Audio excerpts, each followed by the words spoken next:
Hello and welcome to Got Clutter, Get Organized, the conversation. I always get excited because I have a fellow professional organizer, Tiffany Blassingame, and she is from Simply Organization, excuse me, Simply Organization. And we're going to talk about really getting organized after a divorce because, this is February, the hearts and loves and everything. But you know what? Sometimes it's about taking care of you. So, Tiffany, thank you so much for joining me. Thank you for having me. I love that you are approaching this topic during this month. Like, as I think is great because some of us feel left out during this month. So, thank you for making space. And yeah, and I really wanted to do that because I feel like so many people, it's a transition time for Hmm. them. And they're so focused on like what I don't have. And Hmm. sometimes it's just about taking care of you and moving forward, which is why, not only that you're a professional organizer, but also, you are divorced. So therefore you come from a different perspective. But before we get Hmm. into that, Tiffany, really, what made you decide, one, to be a professional organizer, but really, you really are passionate about the kids? Yes. So, of course, like most organizers, I've been organizing my whole life, right? Um, But for me, as I also I'm trained as an educator, and so as I also went through this process of becoming an educator, teaching, being a school administrator, I began to see the benefits of organized classrooms, organized homes, and I have a teenager myself, and understanding, what it took to be able to um, make him a productive person at school and at home and hopefully in the world, as well as to keep my own sanity. So that's Mm, where my passion comes from, just kind of seeing the difference that it makes. mm. So the topic today is about, getting organized after divorce. So in your experience, what are some things that maybe can kind of like overwhelm, whether it's a man or a woman, when they just kind of, okay, this is what it's going to be, this is life, you know, that can overwhelm them, whether it's with their time, with their space, or just with their life, that maybe, now that it's kind of settled somewhat in, that they Mhm. need to kind of let go of. So I have been divorced for this is year 15.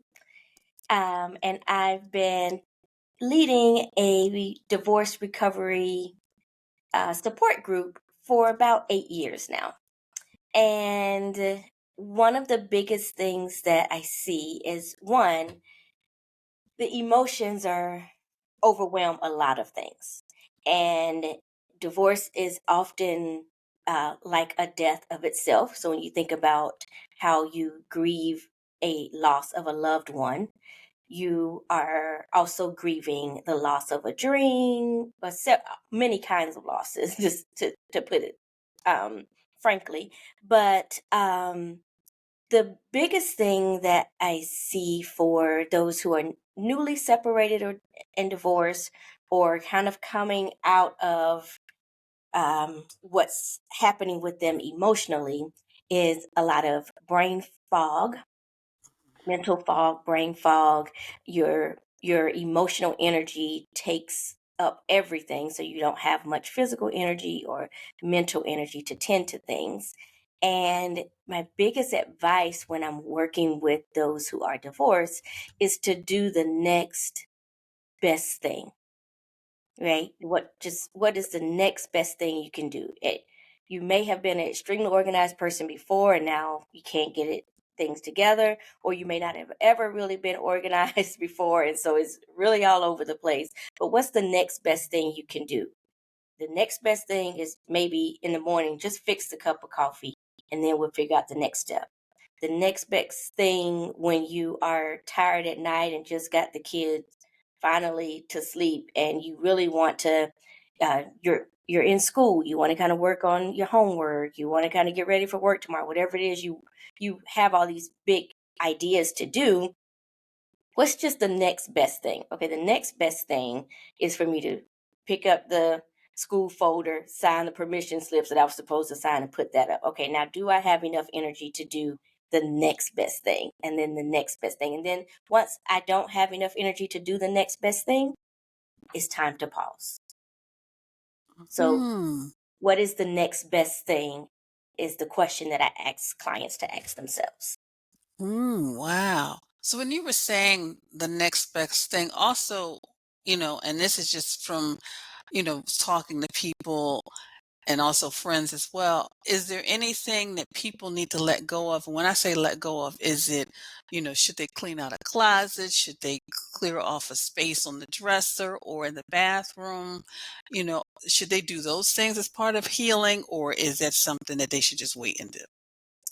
I think you wait until you're ready, just Okay. as if you are grieving the loss of, like I said, a loved one, you wait until you're ready to do those things, and you'll know when you're ready. I did get some really good advice when I was going through a divorce, and it was stop sleeping on your side of the bed, Mm. right? Like you have to start what's called decoupling. So why am I still sleeping on this side of the bed? Like now I got the whole bed. I can sleep this way, I can sleep upside down, I can do whatever I want to do in this bed, right? So I take that advice into other areas, right? At some point, I have to stop leaving their toothbrush there. At some point, I have to. I'm hoping that I can co-parent well with this person, but if not, at some point, I have to stop expecting certain things and to make decisions on my own and let them know of those decisions. So you'll know when it's time to stop sleeping on your side of the bed. Mm. And you mentioned the co-parenting because I am just in awe of how, you and your ex-husband co-parent so that it really is not only very good for the two of you as co-parents, but also your son. And I just wanted you to share, like specifically the calendar. That's what just has Mm. me in awe. Sometimes I just share it with someone. I'm like, I know some just the calendar piece of it because I think that could be part of the whole organizing journey after divorce as well, specifically when kids are involved. Absolutely. So we keep a dry erase calendar in our home that is color coded. And every month, now I have a teenager now, so now he's a part of this process. But every month I take a look at what's in my Gmail calendar, what may have come from school, like just all these different things. And I code things by, my son is a certain color, I'm a certain color, things that I need to have done, um, family things. So something that we need to do together, that's a certain color. And then like things that are like, don't forget, like someone's birthday, something that's pretty important for both of us to know. I put that on there. And then my ex and I, or I'm going to say my co-parent, my co-parent, we have a way to share our calendars digitally. So either using Gmail or Cozy app is what we use. We can go in and put those things that are important, like the child's doctor's appointments. Both my ex-husband and I both travel. So, different travel dates. So we'll know that we might not be going by the what's been ordered to do every other weekend or whatever because he's out of town. Like he can't have him this weekend. Just period. Hmm. So knowing that, okay, this is the week he's going out of town, these are the days, so I need to be planning for XYZ. And so we keep that digital calendar updated monthly. And then of course I can put in things ahead of time. If I know I'm traveling 3 months from now, I can go ahead and put that in so he can plan for that and vice versa. And it has really kept us on track. And now that my son is older, we've added him to the digital calendar and he is able to now add them. So his work schedule, things that he wants to do, games that he wants to go to, that's in there so that we aren't planning things around things that he wants to do. Hmm. And then what about the holidays as well, Tiffany? Because you also incorporate those in the long range plannings. Am I correct? Yes. So we've pretty much always had a easy going holiday schedule. We agreed early on, where he would be on these certain days, whether it's Christmas, Thanksgiving, 4th of July, New Year's, and it's really built upon each other's values. My ex husband likes to be home with his kids on New Year's Eve. And I respect that. And so, yeah, would I like to bring in the New Year's with my son, yeah, but I know that he's safe. I know that it's a family time. I know it's something that his dad values and it means something to him. And so I respect that. He knows that my family does Christmas Eve brunch every year. And so it's something that he is a family value. He respects that. And on Christmas morning, he's there to pick up or bring things over to open, like whatever it is that we decide for moving on. But we go ahead and put that in the calendar and we respect that. This past Thanksgiving, we celebrated Thanksgiving together. Both of my parents have passed, and his, family wasn't doing much, so he was like, "How about the three of us go out for Thanksgiving?"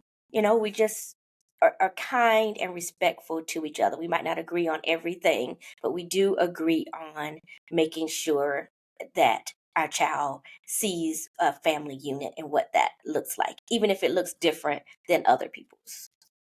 And I think that's key because it may look different, but it really works for you. And I think just hearing you, it's really about looking after what is going to work for you after the Mhm. divorce. Mhm. Whether, there's no children involved, there's going to be a co-parenting situation, but really that's how you can really kind of just organize your life around what is really going to work for you. So thank you Absolutely. so much for that, Tiffany. So Tiffany, in all of this, and you've mentioned a lot of different Mhm. strategies, but really, how do you stay organized? Because I know, you're co-parenting, you work at the school, but you're also heavily involved in leadership in the, Professional Organizers Association. So how do you just like do it all? Yes, I ask myself that every day. I would say one is that calendar that I talked about. So we live by a calendar, and we leave white space in that calendar for choices to have freedom, right? To be able to choose what we want to do, but not be dictated by what's on the calendar. And another thing I've learned to do, and I know people say it all the time, but my yes is my yes and my no is my no. And knowing like what your goals are for this year, for this business quarter, whatever it is, for your family. I have a high school senior. So this second semester of this senior year, I've said no to a lot of things because I want to be as present as possible as he's going through this process. And so, hey, I might be back available in September. We'll see.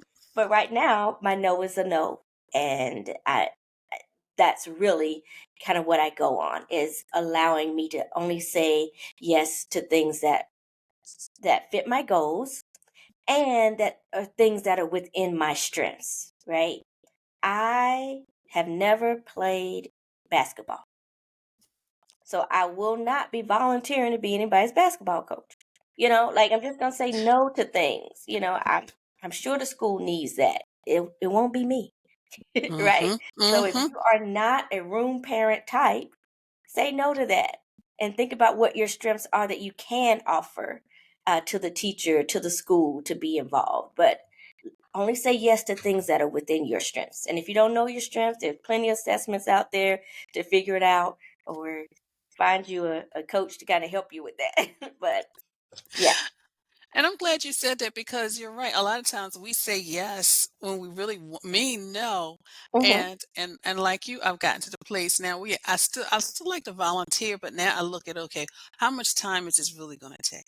Because if you need me to do something behind the scenes, I can do that kind of stuff. But if I've got to be at a meeting every week for a couple of hours, I'm not sure if this is going to work out for me. So thank you so much, Right. Tiffany, for saying it. But Tiffany, how can people get in contact with you or even, possibly be a part of that group? Because, we are talking about people who are getting divorced or are divorced and just need a little guidance. Yes. So the group that I referenced is called Divorce Care, and it's actually nationwide.